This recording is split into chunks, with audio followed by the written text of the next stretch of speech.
Hey, everybody, and welcome back to another edition of the Bulletproof Dental Practice Podcast. I've got our co-host, Dr. Peter Boulden, and myself, Dr. Craig Spodak, and we're honored to have such an icon in dentistry as Dr. Bruce Baird. So welcome, Bruce. Oh, thanks, guys. I appreciate it. I'm looking forward to it. Yeah, as are we. The last time I saw you was a very uncomfortable time for me. I was going to be presenting at the Voices of Dentistry along with Peter Boulden. And my flight got in late, so I walked in mid-swing into the lecture, and you were being interviewed by two guys in our cartoon. I don't know what it was, but it freaked me out, and I thought that I was the only person that freaked out. But it was very, very strange, the questions you were being asked, and you wore the white hat, and you were a true gentleman. How did that moment make you feel? Well, I'll tell you, I could come up with a lot of a lot of words about that day, but I just kept it cool, you know. Yeah, you did. I didn't know. I was like, I leaned over to Peter. I'm like, what the hell's going on? What are these questions? Like, I have to tell you, we have a term in my house that my wife has coined, and she's used it on her TV show. I mean, everything. And the term is called sweaty back. And Craig, you've heard me use that term. And it's where, Bruce, everyone gets a little uncomfortable to the point where you're like, your back just glistens a little bit. Like you just get sweaty back. You get uncomfortable. And like, that was just one of those, like, Craig looked at me and he's like, is this normal? Like, is this really? Well, I didn't know if you had brought it up because just for the listening audience, viewing audience, what was being asked was I won't go there, but it was super inappropriate and overtly sexual and really weird. And it was on stage in front of maybe 100 people. So I didn't know if Bruce, if that was you that brought it up or that. No. I know it wasn't you, but I walked in mid-swing. And I'm like, what is going on here? So congratulations for you did handle it like a gentleman. I don't know how I would have been able to handle it. Let's not start with that topic. Let's roll with something else. Bruce, you've obviously had you're definitely a legend in the field. And I don't throw that out to many people. I really don't. But you've been someone that I've looked up to and been like, holy shit, he's doing it. And he's done it in your career, and you've done it the right way, and the ethical way, and the honorable way. That being said, I'd love for you to kind of give us a little bit of a journey in your evolution. Because like Craig said before we kind of hit record, you've done a lot of entrepreneurial things, like probably had a lot of, and we see the successes, but we want to hear some of the failures, some of the bumps, and just some of what you learned along the way. But I know that's a lot to unpack right there for you, but just like give us some context for those the audience who doesn't know you. You bet. Let me give you just at least a first of kind of my background growing up, the whole 9 yards, because I think it gives a basis for kind of where I'm at. But I grew up the son of a Marine aviator who, there was no black and there was no, it was my way or the highway. I mean, it was black and white. There was no gray areas. Things had to be done a certain way. And so when I got out of dental school 38 years ago, so 1980, and went into service. So I spent 4 years, which was very comfortable for me because I'd kind of grown up in that regimented type deal. But I wanted to serve, and it had helped me get through college. So at the time, what branch did you go in? I was actually in the Army. Okay.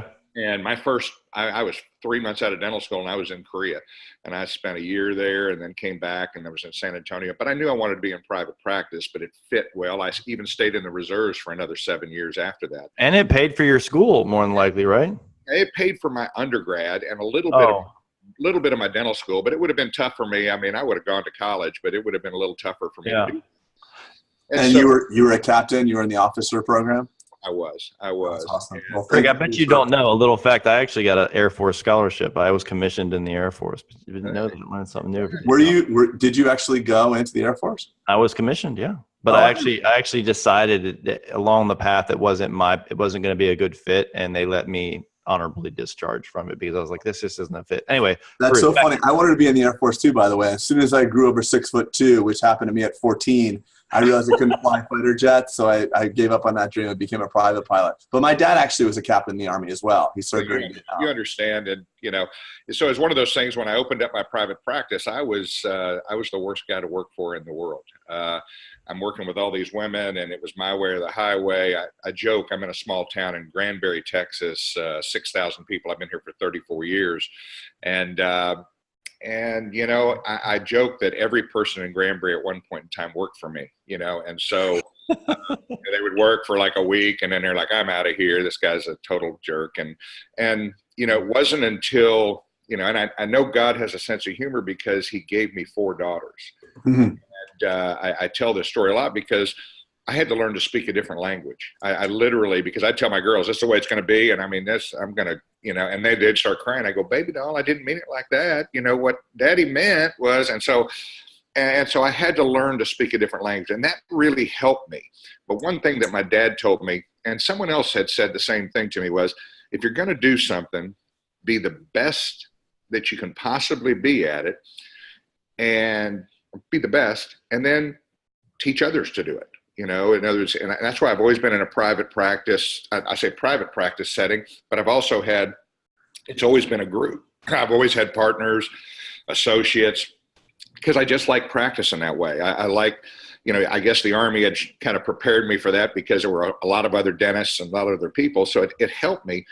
And really my entire career has been about, and even I go back to dental school, I always would look at the stuff we were doing and I go, there's got to be an easier way of doing this than this way, you know, and from waxing up stuff, I go, this is kind of stupid sitting here waxing. I understand now you need to know the anatomy, but I would come up with, oh, this little thing fits with this. And I can make these little crowns one at a time, and I can do it all automated.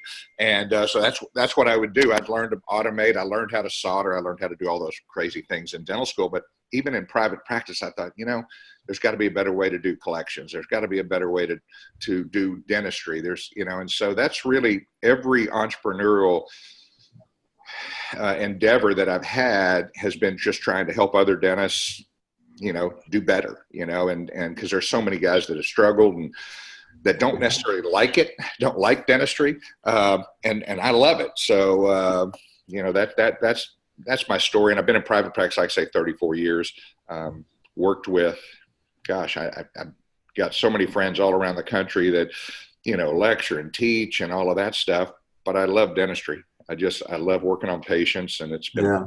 I have something to add to that just because I want to ask you. So what sticks out in my head, if someone were to ask me, what is Bruce what sticks out when Bruce is teaching in your career?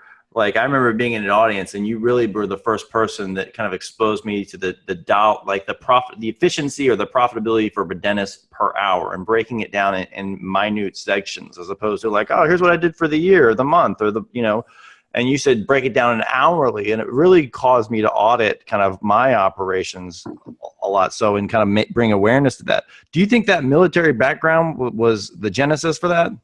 You know, possibly, I'm not sure what it was, but I knew that, you know, I'm so ADD, I have to look at things, break it down to just almost, I mean, I remember first on Dental Town years ago where guys would go, I bet you know how much it costs you to go to the bathroom. I don't look at it quite like that, but I do follow my productivity per hour. Yeah. It started, you know, years ago when, you know, we just started talking about it, and I had a couple of friends and they said, oh, I'm doing 800 an hour. And I'm going, there's no way you're doing 800 an hour. That's impossible. And because I was doing 600 and running around like a chicken with my head cut off. And a guy told me, a guy named Russell Knight, a practice analyst out of Canada, I said, how does he do that? And he says, well, it's easy. He only books $800 an hour procedures. And I think that was the light bulb moment. Wait a second, that easy? It can't be that easy. And I mean, I started doing 900 and then 1,000 and 1,200, and, you know, and then we started Productive Dentist Academy.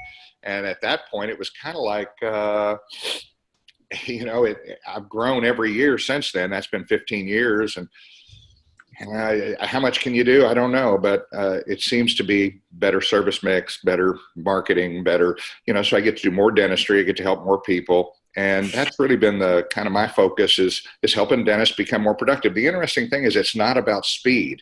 Everybody thinks, oh, I got to work so fast to do that. I've got to be the 30-second crown prep or the 1-minute root canal. It has nothing to do with that. It just has to do with getting people to say yes to more dentistry and then just doing it. And it's not about speed. I don't run behind during the day. I literally, and I would say this 90% of the time, I leave before lunch 15 minutes early. And at 5 o'clock at the end of the day, I'm out of there right at 5 or a little early. So you're still working clinically right? Even with all the other things that we're going to unpack you going on, you're still doing. What does your clinical week look like? I work Monday, I work Tuesday, and I've been doing that for 14 years. And so the rest of the Craig, time, there's a good Craig, you can kind of speak to that as well and your findings, because Craig, that's kind of your schedule now too, right? Yeah, well, when we say work, I see patients now 2 days a week, but really, really high pace. I just consolidated from 3, but I'm doing a lot of work because I've got. Well, of course, that's right. We should clarify that, because that's an argument I have even in my house. Like, are you working today? I'm like, I work every day. I know. Like, well, are you seeing patients today? I'm like, good clarification. Yeah. Well, my clinical days are my easiest days. They're my most enjoyable and my easiest days of the week. So you're seeing patients 2 days a week. 2 days a week, Bruce. 2 days a week for the last 14 years. I produce, do a lot of dentistry. What do you produce? Do you mind sharing? Last month I did 4,300 an hour. So I didn't quite work all the stuff, but I worked only 48 hours. So I was about right around 200,000. So, but that's a lot. Wow. So 2.4 million a year on 2 days a week. I do about 2.25 this year is what. Holy smokes, man. What's the service mix? What type of stuff? It really is everything, but I do a lot of what's called same day smiles. I do CERAC. I've been doing it for 20 years, and I've got a great team that I've assembled. So we have patients come in, we do 10 units upper, finish veneers, crowns, do it all in one day. Who's designing it for you? One of your assistants? And I actually have trained her over the last couple of years. I had Eddie Corrales coming in from San Diego. Eddie would come in and he was doing it, and I love Eddie. And so then all of a sudden we said we could do this here. So what do you? I'm unfamiliar with this, like the same day smiles. I want to hear. Yeah, you do it all one day, man. So consultate. They come in. You haven't met them yet. Come in. Everyone's hyped to go. No. You typically, because you have to block that time. Yeah, we block the time. But what'll happen is, I market same day smiles. Come in, get your smile in one day. I'm also working with Michael Tischler with Teeth Tomorrow, so I do a lot of implant type stuff. Mm-hmm. And I've been doing implants for 34 years. Placing and restoring, correct? Placing and restoring, yeah. I mean, I'm one of those old school guys. I mean, I've done sub, periosteals, blade. Oh, wow. I've done all of it.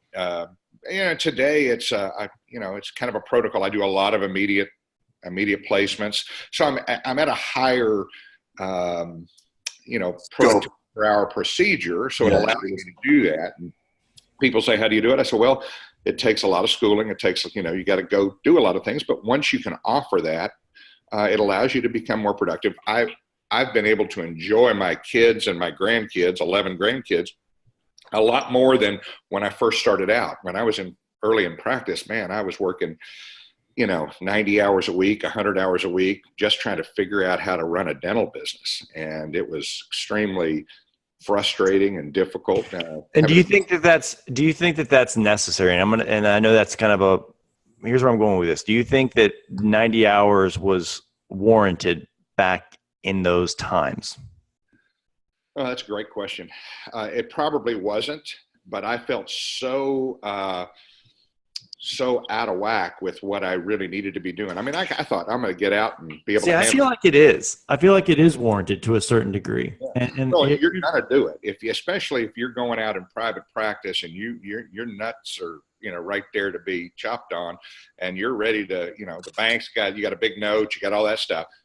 Debt is a motivator. It's a high motivator. And here. You go to work and you do it, and if you're not making it. The only reason I'm pausing here is because ownership is great, and sometimes later in your career, everything's like, oh, you got it easy, and look at this, what you built. But I remember the 90-hour weeks and putting TVs up in ceilings by myself, and me being the fixit man, and the waking up at 2 a.m. when I finally was asleep, worrying more, and waking up at 4 again, worrying more.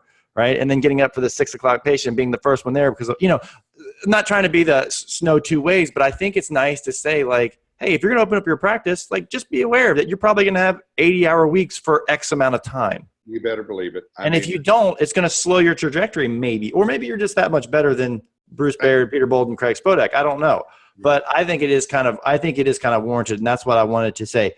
or at least be cognizant of the fact that that's what it might take. Sure. Oh, the commitment has got to be there. And with that commitment, I mean, there is no room for failure. I mean, there was no way I was going to fail, period. You're going to work as many hours as you take. And it's really a mindset. That's what being a productive dentist is. It's a productive mindset. And I remember back, I just saw a commendation medal I got from the military. And this is back 36 years ago. And my boss wrote down, Captain Baird did this and did that. He's truly a productive dentist, which was so funny because foreshadowing. Years later, I started a program, and I don't even remember any of that, but we started a program called the Productive Dentist. And I kind of look back. Even when I wasn't making money, I wanted to be productive when I'm doing something. That's a mindset. That's how you like a fulfilling prophecy of his, right? Hey, I have a question for you, Bruce. Right now, I want to know so with 2 days a week, you got other docs in there. At the moment, are you, do you have equity partners in your practice? I actually, and to be straightforward, 7 years ago, I actually sold to Heartland. And and so it was, people ask, would you do that again? And I will tell you, Heartland has never bothered me. They haven't said much, but it was during the time when, when we were having Obamacare and all this stuff. And I had a lot of employees and I was getting freaked out. Plus I was, 56 years old and I'm sitting there going, I've got to practice doing $4.5 million a year. I had one partner and he only works 3 days a week. I work 2, but we were doing $4.5 million. And where was I going to sell this? And what was I going to do? And I wasn't absolutely not burned out on dentistry. I was just I didn't know what the future held. You were hedging almost, right?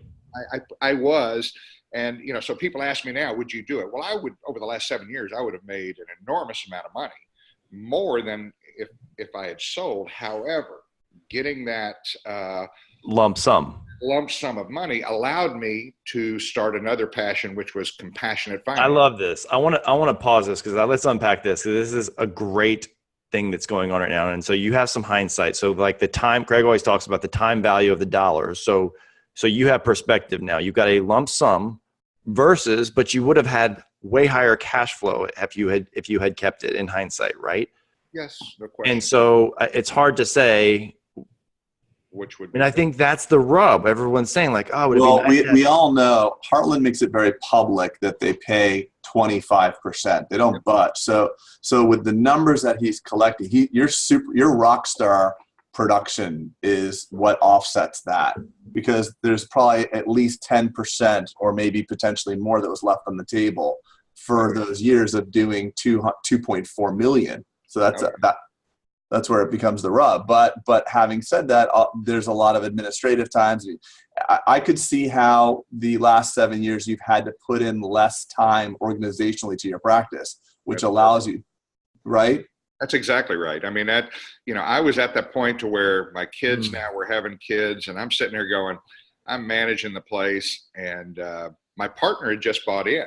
So I already had one lump sum and he had just bought in. And then like all of a sudden a year later, I'm looking at this deal and I'm like, gosh, this is so good.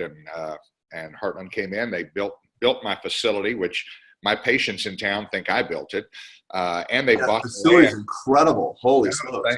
And they bought the land from me because I own 52 acres on our main drag. So they bought 1 acre from me.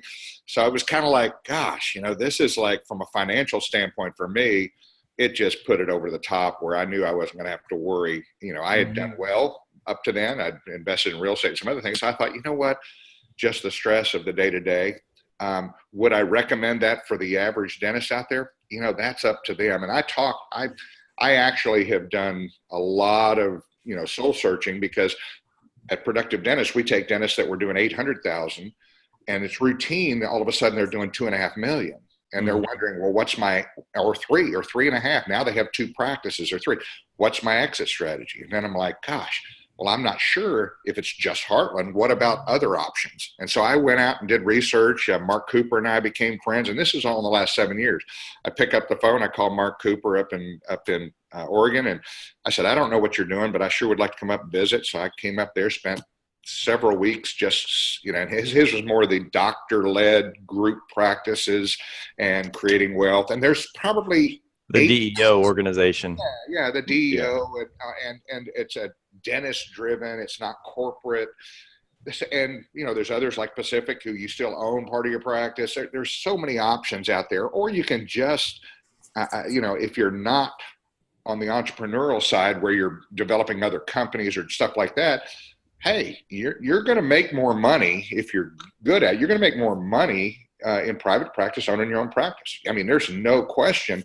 You learn to invest properly. You learn how to, not, piss away all your money, and you're going to do really well. You're going to have millions of dollars cross your desk over the next, if you have a 30, 40-year career. Yeah. And so just do the right thing and then do what's best for you. I love working with other dentists. My partner and I, Jeff Buski, he's been with me 14 years, I think. And we're just, we're good buds. He's a lot younger than I am. He's almost like my kid, but we love doing dentistry together. We like trying new things. He'll come over and watch me. I go in and watch him do some new grafting procedure.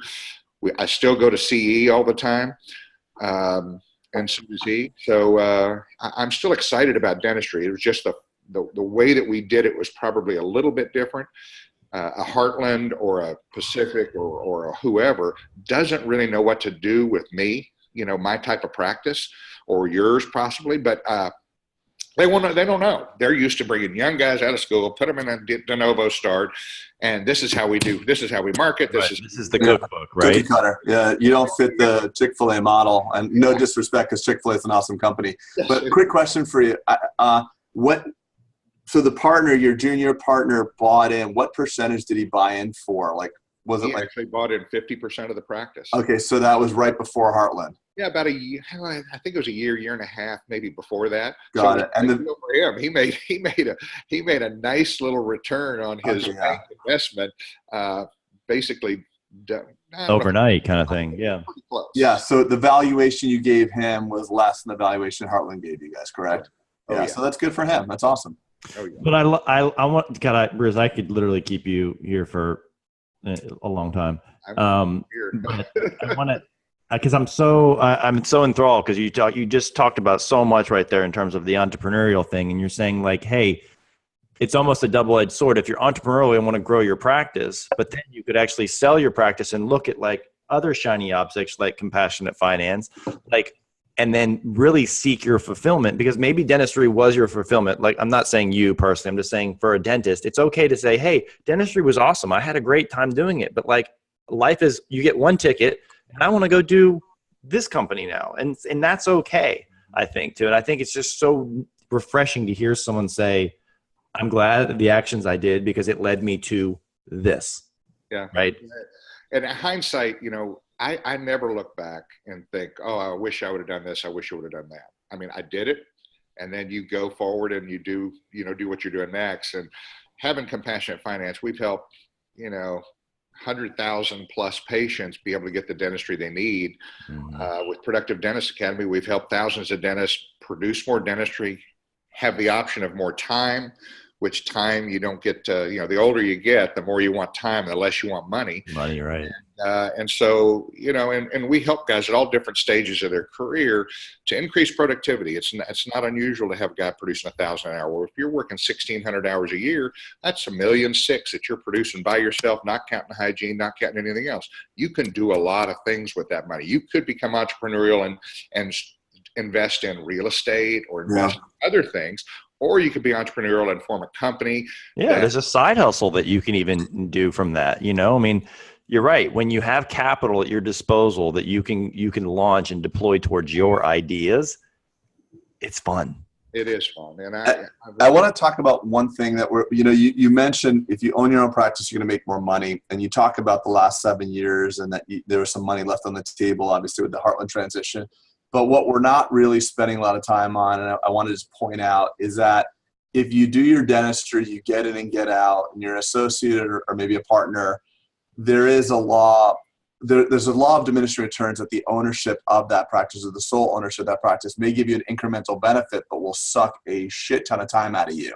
So it's like there is I could see very easily that if you're a very well compensated associate and you're making, several $100,000 a year, and then you have the free time to own a multifamily building or to invest in real estate, Sure. you are going to potentially make more money because you get the hygiene and stuff like that. But with that comes an increasingly complex myriad of HR and Obamacare and blah, blah, blah. It's not as sexy as it used to be. Business ownership is much more tricky now than it ever has been. Well, and especially in the era of consolidation, like we always talk about, right? So it not only is it as sexy, but it's also a little scarier because of dentistry's consolidation and the competition. And, there's a whole lot more to that, Craig, than I agree with you.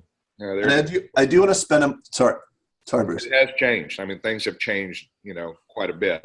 I've got, my thoughts on the future, but it's just, and I want to hear them because we focus on that a lot here at Bulletproof. I want to hear them. I want to hear the 30,000 foot view, Dr. Bruce Baird's view of the future.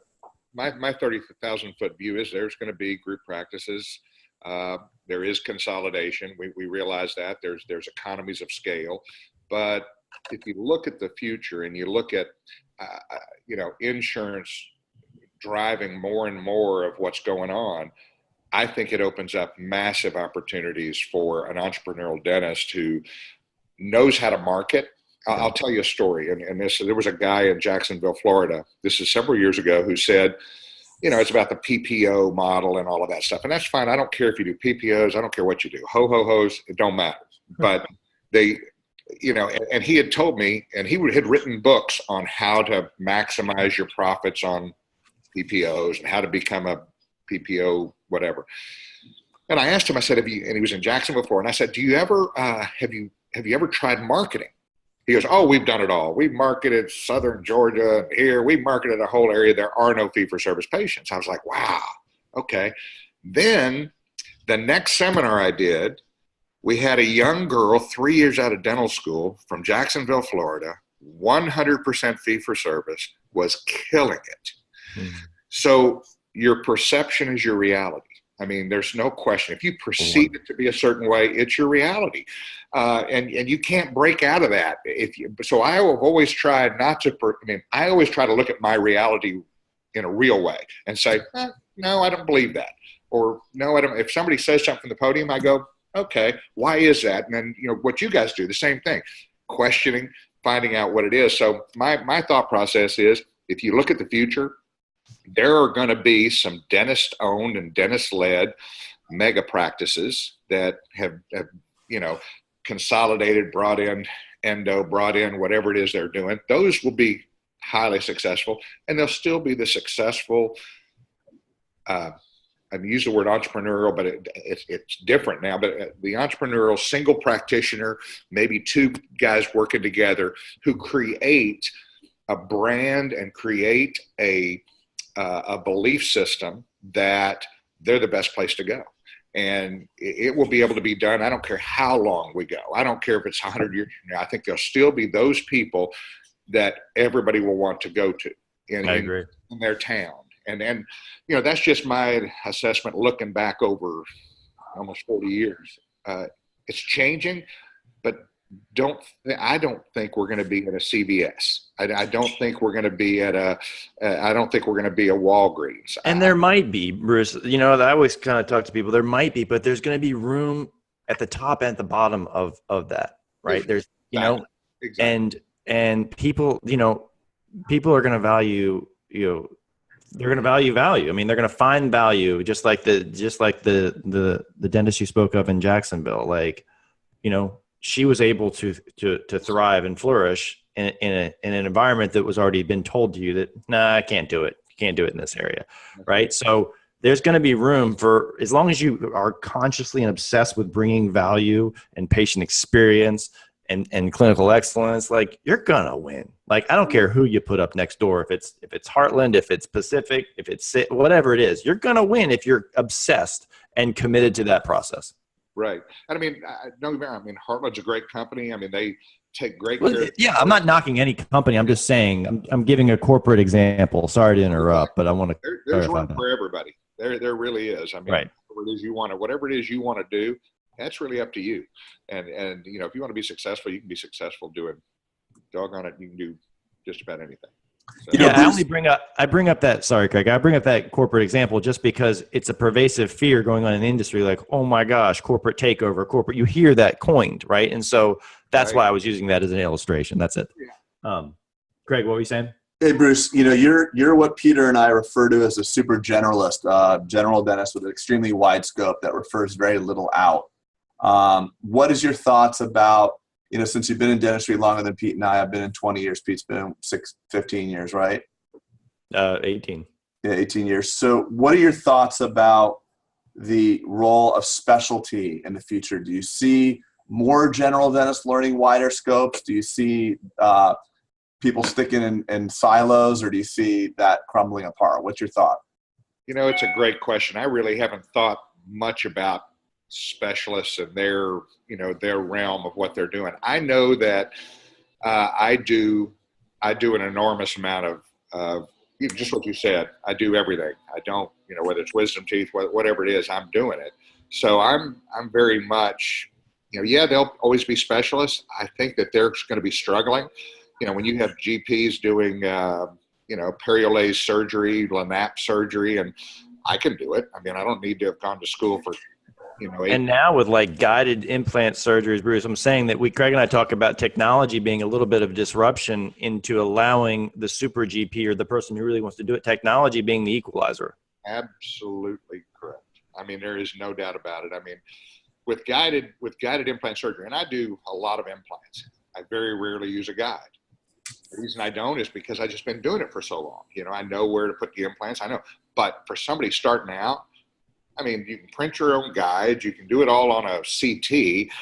Everything can be done, you know, and then you just go in and find the hole and stick it in there. I mean, yes, it's extremely predictable, and implant dentistry is extremely profitable if it's done correctly. And if you know how to do the restorative and you can do it in the right ways. And there's so many kind of neat options. And patients now, what do we have, 10,000 baby boomers retiring every day? There's a lot of teeth out there that need to be worked on. Yeah. Bruce, do you see a palpable trend though in the GP taking on, because you've been in dentistry longer than us. So are you aware and are you feeling that there's a real trend of GPs just getting advanced training over the last, let's say, 15 years and doing wider scopes? Yeah. You know, when I first got out of school and then got out of the service, I was doing implants, and I was the only, I mean, I read a couple books, did a video, and back in the day of, you know, I said, yeah, I can do that. So I started doing, I did a lot of surgery when I was in the service, but it was mostly GPs doing implants back then. And then the oral surgeons came along and the periodontists, they said, oh no, they're not qualified. Okay.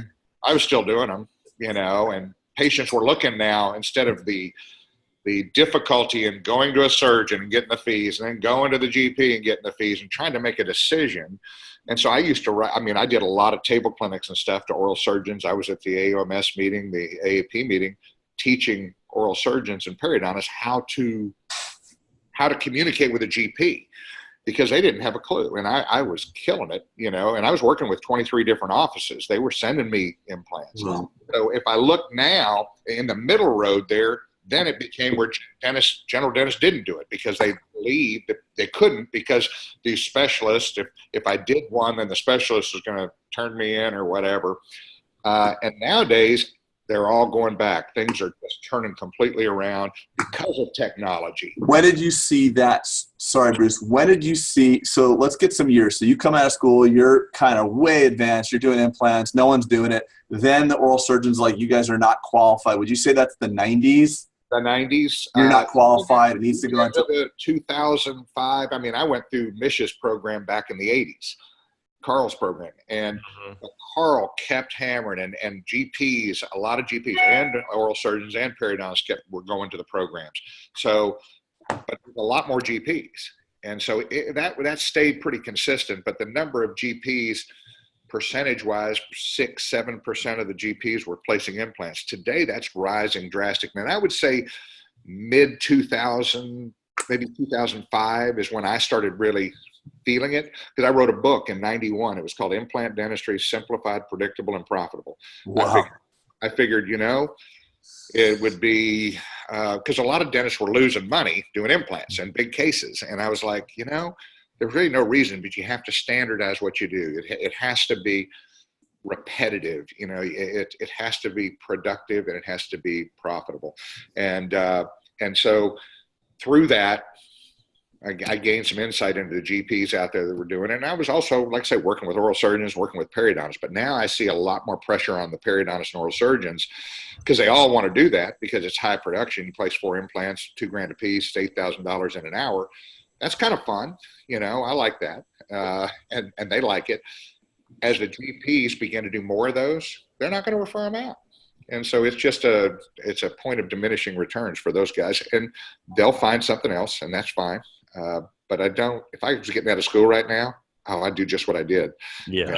Learn everything. I want to be the guy. But I also want to be credentialed in these things. I want to make sure that I'm getting the right education. I'm not going to take a weekend course and go place there's still a standard of care that you abide to, for sure. I'm not going to go do all on 4, all on 6, whatever, after I just went to a weekend course. I agree. So you wouldn't recommend to the young dentists that are listening, sorry to cut you, Peter, Bruce, to the young dentists that are listening, and if they want to emulate your career path, you wouldn't advise for them specializing. You just advise for them taking on additional training to become a super GP. That's what I would do. I mean, if it was my son, which I don't have any boys, I've got all girls, but if it was my daughter, I would say, hey, just be the best and learn new techniques, new skills. I mean, I've taken courses from Mike Pecos, great, surgeon, and from, Pat Allen on connective tissue grafting. And, I just want to know because, pinhole, I went and took pinhole, and I keep going to these courses. Why? Because if I look in the mouth, I never look at it the same way after I've been to one of these courses. Yeah, it's true. To do more dentistry, and to help more patients more than anything. Be able to help. Yeah, of course. Yeah, you don't know what you don't know. Mike Pecos was actually here at my practice. He found out about me and took a flight over here and spent the day with me. What a super nice guy. He's a sweetheart, man. I talk to him probably once a month or so. We still communicate about business. We were having this same conversation, Mike Pecos and I, of what we're having now, like what's the future. And, his whole thing is, he's trying to, he's got his daughter and all those specialties. Right. I'm like, listen, there's a way to pivot perhaps as well and involve, restorative people into your practice as well, because we're all seeing that, whether you're a GP or a specialist, you're seeing that it's hard to get patients. You need to build, when my dad started the practice, 42 years ago, he needed a place to sit and a place to spit. And now you need a website and Yelp reviews and blah, blah, blah. You need a machine and a cone beam. So now we have all this infrastructure and you need a critical mass to keep it alive and sustainable. So you're not going to want to refer that out. And patients don't want to be referred out. So patients used to go to Walmart and buying toilet paper and milk and tomatoes. 10 years ago, you had to go to 4 stores to get those, or 3 stores to get those 3 things. 1984, when I started my practice, I had an oral surgeon coming in. I had an orthodontist coming in. I had a periodontist coming in. And it was three GPs, and we had all the specialties. And then, as my skills got better, it kind of became where, okay, bye guys, it's been good, but my patients don't want to go to 9 different places either. So I made sure it was all in-house early on. This is 34 years ago. And now today it's like, okay, now I'm doing it. So it's fine. So your practice model in 1984 was my practice model of 2016. Perfect. Well, it's great. It's great because they're all integrated under one roof, but the problem is that when you have all the specialists located under one roof, it is more convenient than if you went to specialists outside in different areas, but it's still super inconvenient. Because like in theory, if you want to stay really strict to the model of a multi-specialty, not a multidisciplinary, but a multi-specialty practice, in theory, the GP's prepping a bridge, 28, 29, 30, 29 sitting in granuloma, you have to send that patient to oral surgeon down the hallway just to extract 29. It's like, it's a 3-hour appointment. Like, just do the damn thing. Just do it. Yeah. No, I mean, I think back and, I went down to Pete Dawson, all of Pete's stuff back in the 80s. And, he had all these people. There's the periodontist. There's the, so-and-so, and they were all in the same building, and they were referring back and forth. I didn't get that. I had to have them. And so I would just refer perio. You got to have perio surgery. You go to the periodontist. You got to have oral surgery, mainly third molars. I took out the rest of the teeth. If it's impacted thirds, go to see that guy. If it's endo, I've hated endo for 38 years. Why? I just hate doing it because I can't do anything else. I just sit there and it's like looking out the window and I'm bored. But I mean, a lot of guys, I mean, they love endo, and that's great. Mm-hmm. So I had an endodontist coming in doing endo for me. I was like, oh, I love this. Just go over and see him. And I found myself to be more productive doing other procedures because I'm not going to look for MB2 for an hour and a half when I'm doing $4,300 an hour. I'm just not going to. Well, the endodontist will find that MB2 in 5 years when your root canal doesn't work. That's right. Let him find it later. I don't know why this is. I don't know either. But I tell you what, we got a better option, an implant here with you won't even have to worry about it. It's true. It is. So crazy. And let's not gloss over the idea of, it's interesting to me because GPs, when you're talking about from a business standpoint, Heartland makes its money because they have a fixed GP percentage they pay people. Yep. And that allows them to be very profitable. And Heartland, to my knowledge, they don't employ a lot of specialists, or if they do, they don't pay them differently, correct? I honestly don't know. I mean, I know they're starting to pick up some oral surgeons and some periodontists. I honestly don't know what they pay them. I think it's a different pay scale. Isn't that wild that an oral surgeon or a specialist not only is allowed to charge higher fees by insurance companies and by the community, but also has secured this belief system that you deserve a higher percentage as well? Right. I'm just kind of like one of those guys where you just, do your dentistry. Those guys, they went an extra 4 years to school, I guess, or whatever it was, whatever they can get. I'm always for the free market. And, that's what they get. I get it. But I think, Craig, what you're saying is if it's two identical root canals and one costs exactly, X amount more and it was done the same way, why is it that just because you went to, it's a meritocracy thing. Well, I mean, it's funny. I mean, I'll do perio surgery. I'll do LAMAP surgery. And my fee is higher than the periodontist around. Uh-huh. And they go, well, that's higher than the other guy went to. I go, yeah, we use lasers, we do this. And they go, okay, well, let's do it. I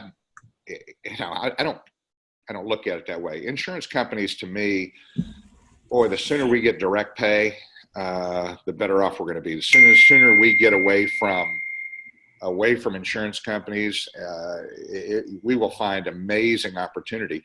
Compassionate finance allows people to make monthly payments. Mm-hmm. That's the way it ought to be. I mean, to have a middle person, an insurance company making $77 billion to somehow screw patients and screw dentists is the stupidest thing I've ever seen. It really is. As the intermediary we were I'll give you a little context to this, Bruce. It was kind of interesting. Craig and I were sitting, actually, it was at the Voices of Dentistry. I don't know if you saw that slide. It was Scott Luna's slide where it showed the incomes of the top dental insurance CEOs. And I thought they were misprints. I was like, there's no way that's an annual salary. Yeah, 23 million, 46 million. Yeah. I mean, they're hosing patients and they're hosing the dentists. I mean, they don't give a crap. It's ripe for disruption for sure. Yeah, you can't get away with that stuff anymore. Direct dental pay, just saying, look, maybe it's a membership plan. Maybe it's a membership plan that allows monthly payments along with that. Maybe it's a combination of compassionate finance and quality dental plan or whatever. But people need to quit thinking and to be able to having people to go to corporate America and say, look, guys, you're getting hosed and your people aren't getting the dentistry that they need. And, I know that we're able to help a whole lot more patients now just because the care credits, the lending clubs, they're great, and dentists need cash. But the truth is, if you can set people up on monthly payments, you're going to help 80% of the people that aren't being helped. And, now they're doing lots of dentistry and you can be productive. You can do, I always look at, productivity per hour. We started the whole deal about productivity per hour. Well, would you rather sit and be on the web or search on the web? Oh, I won't do it. If care credit doesn't approve them, well, I'm not going to approve them. But you're putting in a $30 CERAC block and you're charging $1,300. Yeah, right. Freaking break. I mean, how far is your head up your butt to not to understand business enough to know that I can do 5 of these? It only cost me $125 and I can't finance it for him. I mean, it's $5,000. You pay me your down payment, 1,000, or whatever. I'll do all 5 of your crowns. Now, how long does it take me? Now I'm doing $3,000 an hour. When are you going to go back to doing the average dentist does $405 an hour? I love that mindset shift that you Average just gave everybody. That's $405 an hour. That's ridiculous. That's $3,200 a day. That's 3 crowns. And I love too how, Bruce, you talked about, we live in a monthly budget economy, a monthly payment economy. And, I think that's something that's going on. I struggle with that, doing that in my own practices of how it's presented. Like, don't bring someone, an $80,000 treatment plan and say, all right, how do you want to pay? They don't sell Escalades that way. Well, just imagine buying cable TV. Imagine you're on the phone with Comcast and it's like, do you like HBO? Yeah. You like Showtime? Yeah. Okay, we have a package for you. It's $18,000. Exactly. Well, what the hell is But that? it's Well, lifetime. it's a 10-year cable package because your cable bill is $150 a month times 12 months times 10 years is $18,000. No one realizes, they don't see the incremental stuff. But dentistry, the problem is you have to pay for it typically up front. And it should last 10 years, maybe more. It should last 15 years. But cable and your wife's hair is costing them $18,000, $20,000 a year for each of those things. I don't know how much a Honda Civic costs as a retail price, but I'm pretty sure I can get it for about $200 a month. Yep, $200 a month. And the average price of a car would be down by 80%, the average price of a car, if they had no options. So I have an interesting, because you have some data on this probably because you're involved in Compassionate. Where is like the no-brainer, and maybe this will be too hard of a complex question, but like, is there a price point like that they figured out that's like no-brainer? And is it the Honda Civic price? Like, $200 a month versus like the $600 a month payment, right? I don't know. Like, is there a sweet sauce essentially where you're like, dude, try and stay in, extend your terms, but try and stay in the $200 to $300 payment range? We have statistics that show, what's very interesting is I have people that are paying $500 a month, $600 a month, $700 a month. But we know statistically that if the payments are at $100 or less, that 99.9% of the people pay. I think it's 99.7. In other words, people don't miss. Oh, like a repayment from a repay. Okay. I'm actually even saying from an acknowledgement of, yes, let's do this. So, okay. So but that's important too, that you brought that, because you don't want default either. I can keep my payments between under $100, which could be $5,000 on 60 months. It doesn't really matter how many months it is. It doesn't really matter what the interest rate. If I can keep the payment at 100 or below, I know that my success rate is massive, but that doesn't mean that that's what I do. I'm just giving you the stat. It's 200, it's 300, it's 400. It's whatever a patient chooses. Like if a patient says, well, I could do 400, and I go, well, why don't we just do 320? 300. I want it to be easy for you. Mm-hmm. That way you don't have to worry about it. And they go, okay, because they think I'm trying to grab every dollar I can. Mm-hmm. As a businessman, I know that I can help them and I'm going to get paid if I make the payment affordable. And I also know they won't default. And I also know that they're going to get the dentistry done that they want to have done. Right. This is right. It's kind of like a win-win for everybody. What if they get hosed? And this is the big question. What if they don't pay me? Okay. Yeah. What if they don't? Well, think about it this way. I can give you the stat on what we call e-patients. They are the worst credit. They're the worst. They're going to be charged. It depends on the state and everything else, but we're up around 17.9% interest. And so we know that almost 15% of those people fail at some point. Now you'd say, well, gosh, 15% fail. I'm not going to do that. Well, the truth is you've got 85 out of 100 other people paying you full fee for however long it is at 17.9% interest. Interest offsets risk. Yeah, you're in the business of being in the bank. The bank. And people, and you listen to Care Credit, don't be the bank. From me, from the front of the podium, don't be the bank. I used to. Now I'm going like, well, wait a minute. And I started thinking about it. Good grief. Well, the banks have the big giant buildings. The banks have a branch on every giant salaries and the big giant. Yeah. You It know, must be good to be the bank. yeah, it's a good thing to be the bank. As a matter of fact, you'll make more money. We have docs that are collecting off their usual and customary fee. They're collecting 106%, of their usual and customary fee. Now they're having to wait 48 months. Right. But if you're not in that position, if you're in a position where you're living hand to mouth and you've got to have the cash, well, then go do the others. But you're only going to be able to help 20% of the people or 30. The other people that you market to or the PPO send you, they send you 100 patients a month. Well, great. You're only going to be able to help. If you don't have no payments, only about 20% of those people are going to be able to afford it with credit or with that. Now I'm opening it up to 90%. And I use the $1,500 as a down payment. Whatever they have insurance-wise, that's your down payment. And I can do I'll multiply their down payment times 5. That gives me a 20% down. If they come in with $3,000 down, I can do 15. If they come in with $5,000 down, I can do 25. I'm going to do dentistry. And what's interesting is we make more money. I have a couple of questions, Bruce, because Pete and I have spent a lot of time kicking the tires of compassionate finance because we have a slightly different model where we have doctors. So it's not necessarily taking our down payment. It's doctors want to be paid, net 30 days. So, and there's ways around that. We've thought this through, so I'm share with you some ideas on that. We can talk privately about it. Yeah. And I have ideas on that as well. My big concern is that care credit really, is really, let me not use care credit. Let me use third-party financing, lending club, care credit, blah blah blah. I don't want to single out anybody. I agree. I'm a big care credit guy. I use a lot of it. It's a tough situation because the amount of fee they take from us, in combination with what they do with the patients, is really is a little abusive. My thing is I do a lot of interest-free. So my Invisalign is, in my practice, Invisalign doesn't cost $5,000. It costs $199 interest rate for 24 months. How would I be able to do something like that with compassionate finance? We have different models that we put in depending upon the doc, what he wants to do. You can still do 0% interest. Would it cost me more using compassionate finance for 0% than care credit? Would it cost you more?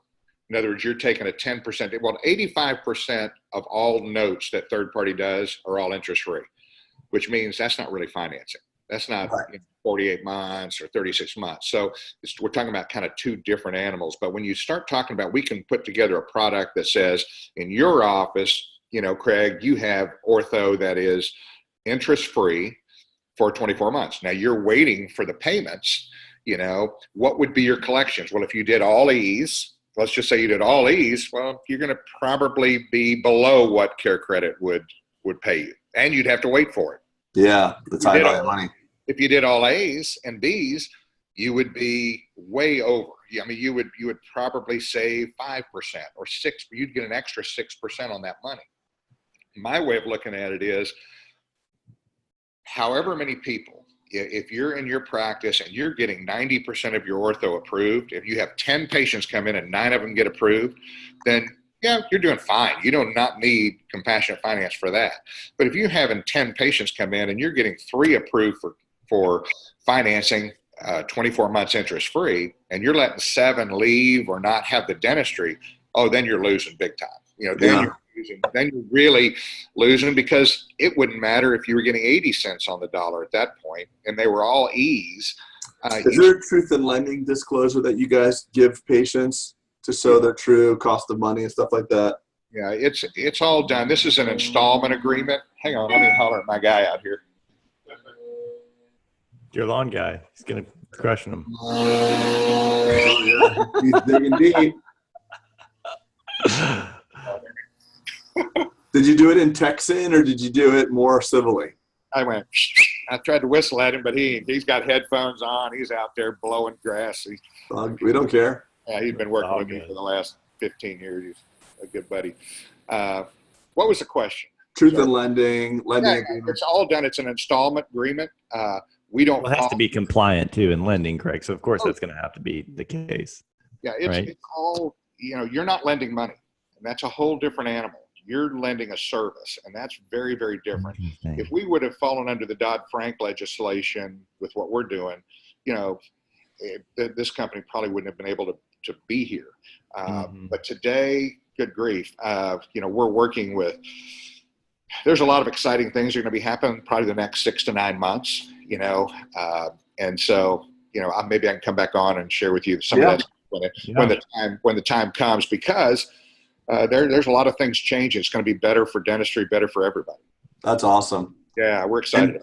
And do you guys offer, like, when your portfolio gets larger, like of assets, is there some sort of tiered system where you're charging less? Like the guys that are doing have $1 million of compassionate finance outstanding? We negotiate with them, just like anybody. We actually have some tiers at 500,000 and $1 million. We've got some docs that are well over 2 million in paper. When you look at those things, yes, there's different tiers as far as financing. We very possibly are going to go to a system where it's no longer about the interest that we take a piece of. It'll just become a monthly payment. So awesome. if that would be amazing. Practice is doing, we'll just say it's $400 a month. Bruce, let me be your beta client. Yeah, well, we go together. We'll do it. And I'll wear a compassionate finance T-shirt every day of the week. Every day. I'll have compassionate finance scrubs if you do that method. Yeah, he'll get a tattoo in his ass for it too. That's what we're going to do, and that's more of a SaaS model, business model, where we're just creating monthly payments. We've got a new product coming out, which I can share with you, but it's not available yet. But it actually goes into your accounts receivable. It's totally automates your AR. We're actually getting collections within 14 days on over 90, which your team's not, and my team doesn't do a good job, because we did the beta in our office. We've done beta in about 7 offices, but we're collecting 39% of stuff over 90. Think about it, over 90. Wow. Awesome. In 14 days or less. And it's going to be somewhere around, and at first you're going to get a lot more return. And then as it goes down, as you don't have as much 90, we can also tell them, hey, because what we do, if you're calling a patient, you say, hey, you owe us $350. They go, I don't got $350. You say, well, I'll tell you what, hit this button. We don't call them. You say, hit this button, create your own monthly payment. Bingo. Now you're paying $30 a month. They do it, and it happens. Or $10 a month. I know. I don't care, because the work's done and they're leaving. So we're seeing a 39% increase in 14 days or less. And so what'll happen is it'll probably be around $199 a month, and your accounts receivable gal. It's not going to replace them, but what it's going to do is it's going to augment them. And I guarantee you're going to collect a lot more than $199 a month just by automating the procedures. And we'll automate, and we'll do phone calls, we'll do whatever it is to help. But we're not a trans world, and I use these names because these guys are out there. We're not a trans world who's going to be calling and threatening. It's literally give them some options besides pay it all to me. And we know that works. Wow. Bruce, I think I want to end here on the last question, just to kind of wrap it back into the profitability thing. And I also said before we hit record, I knew this would go a lot of different places. So I wanted to kind of give something that's a headline point that you're going to give for us. And I'm going to leverage the fact that you got 40 years in dentistry, the fact that you produce crazy amounts on 2.5 days a week or 2 days a week, entrepreneurial, et cetera. What would you say would be the top, and PDA, I don't want to gloss over, the Productive Dentist Academy. What would you say are the top 3 traits that you've seen in your career, either personally or those that you've mentored or witnessed or been associated with, the top 3 traits that have made a dentist, quote unquote, profitable and fulfilled? Let me work it backwards. Number 3, and then I'll work to number 1. All right. Number 3 is great clinical skills. Really great clinical skills. Number 2 is a mindset that they're going to be the best. Yeah. The mindset is I want to be extreme. I want to be the best at whatever it is I do. And really, number 1 is communication skills. if you do not have communication skills, you are hosed. And I say this at PDA, and it's sad, but it's true. If you give me 100 dentists and you let me walk along and shake hands with 100 dentists and meet them for 1 minute each, it would take me an hour and 40 minutes. I can tell you the top 20 producers. 100%. It has nothing to do with clinical skill. Has with nothing probably like a 95% accuracy. Yeah. Oh yeah. I can know? just tell you. And then when I meet the guys, I don't even have, and I know their stats. I mean, I know all their stats. I know what they produce per hour. I know what their office does. I know how many ops they have. I know everything about them. And I walk around, shake hands, start introducing myself and meet them at the beginning before we even start. I go, yeah, you're the dude. Yeah, you're the dude. I love that you say this, honestly, especially as someone in your shoes, because I think it's glossed over a lot. And like I get sometimes when people ask, like, what do you think's missing in dentistry, or what should I focus on? And I give them an answer that's not clinical. I say, go learn how to be an eloquent speaker, or go to Toastmasters or something like that that's outside of dentistry. I get like okay, but like, really, what skill do I need to learn? I'm like, okay. I mean, do you want to maximize and leverage and monetize the most in your career and make the best impact and make people feel the best? And like your clinical skills are only as good as if you get people to say yes. That's exactly right. And that's what I've seen. I tell you what, it's being able to communicate. And people say they'll come. I do an over-the-shoulder course where people come in. They go, well, you're not doing anything different than what we do, but you seem to be having a lot of fun, and your patients, you have fun with them, and you communicate with them, and that's really the biggest thing I took away. And they go home and they start producing more. Yeah. And I've had associates where I'm going like, dude, just freaking smile. Just come to the op and smile. They don't just say, hey, what's up, or whatever. Yeah. The MOD filling you're about to do is not heart surgery. No, don't make it so serious. Don't scare the patient. That's what. Yeah. We're just going to cut a small window in your gum and bone, then pull your gums back and drill the bone. Sure. Ready to sign up? You bet. Let's do it. I recommend this. You need to have a root canal. Okay, good. Yeah. The periapical radiolucency has widened the periodontal ligament and causing pain. Well, I think that's interesting you guys say this, because I think that is the default. I think that is the dentist's default when they freak out in a social or a presentation. Let me default to what I know is going to give me, I'm technical, right? So I'm going to default to going technical, which the patient just like they just shake their head. But, that's an us problem, not a them problem, right? I mean, you have to learn to speak engineer when you're talking to an engineer, if you're not an engineer. And if you're speaking to, I say there's only two types of people in the world, engineers and non-engineers. If it's an engineer, it's usually a dentist or it's a pilot. And, I had to learn to speak very differently. I had to talk different. I had to explain the molecular structure of titanium, which I don't give a crap about, but they want to know it. Whereas 80% of your patients, really, if they trust you, they're going to do the dentistry. Right. They don't need models mounted. They don't need face bows. They don't need x-rays. They just go, if I tell them after I've met them, if I tell them, hey, you got this going on, and this is what I would do. Breaking up here a little bit. I would say, this is what I would do if it was me, then they're all over it. So are we breaking up? No, you're good. Pete's breaking up. Okay, I thought so. He was going out on me. I can see you fine. Yeah, no, Pete, your internet sucks. You should pay your bill. It's only $50 a month. Good job. You can hear us. It's being recorded. It's all good. No, it's so true, man. It's so true. I work with 10 doctors in my practice. So awesome. Taking off, common sense is not common. And what you guys like you and in some fashion me have learned over 20 years is not so readily apparent. And to Pete's credit, when doctors get challenged, they go right into Bimax protrusion and blah, blah, blah. It's oh, I know. Yeah. Let's check you have cuspid rise. Let me explain that. Yeah. God, you're kidding me. You know what the big one in my practice, by the way? I never let a hygienist use the word debridement.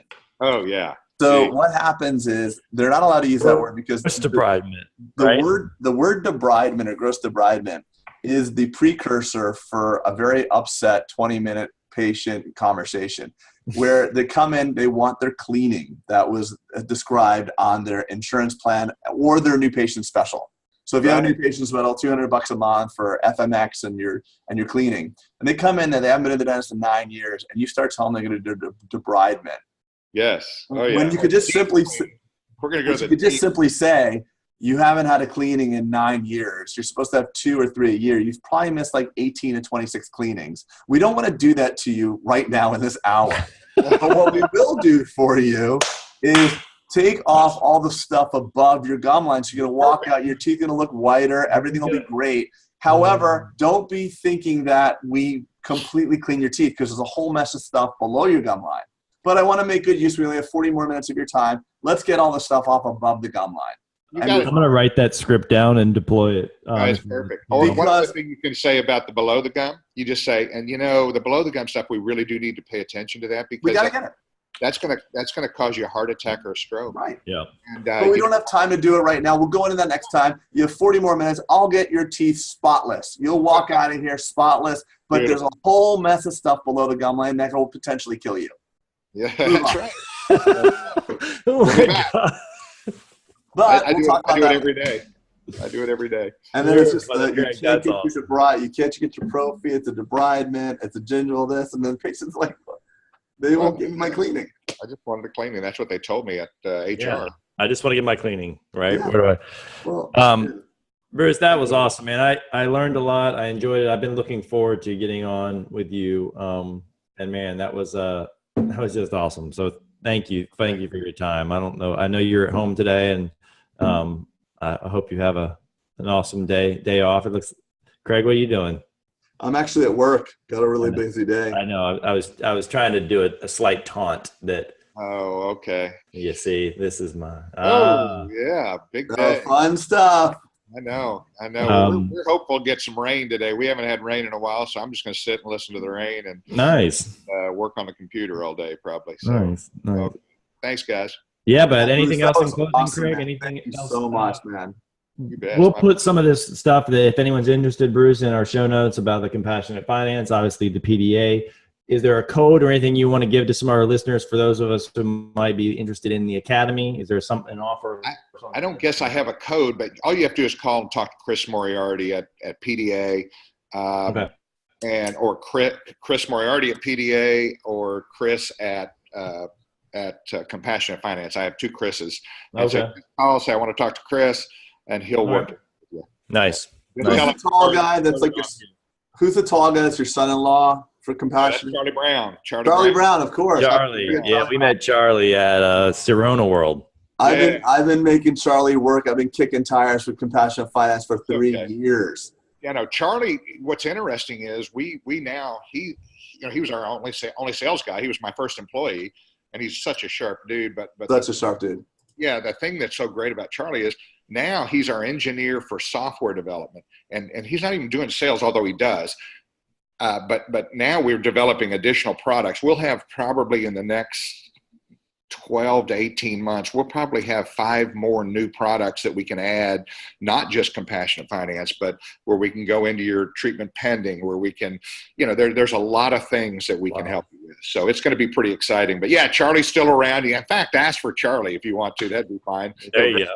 It'll drive him nuts. But Chris or Charlie Chris Webb or Charlie can help you. Cool. Sure. That's awesome. Good deal. All right, guys. Signing off. Thanks for another edition of the Bulletproof Dental Practice Podcast. We'll see you next time. Thanks, everybody.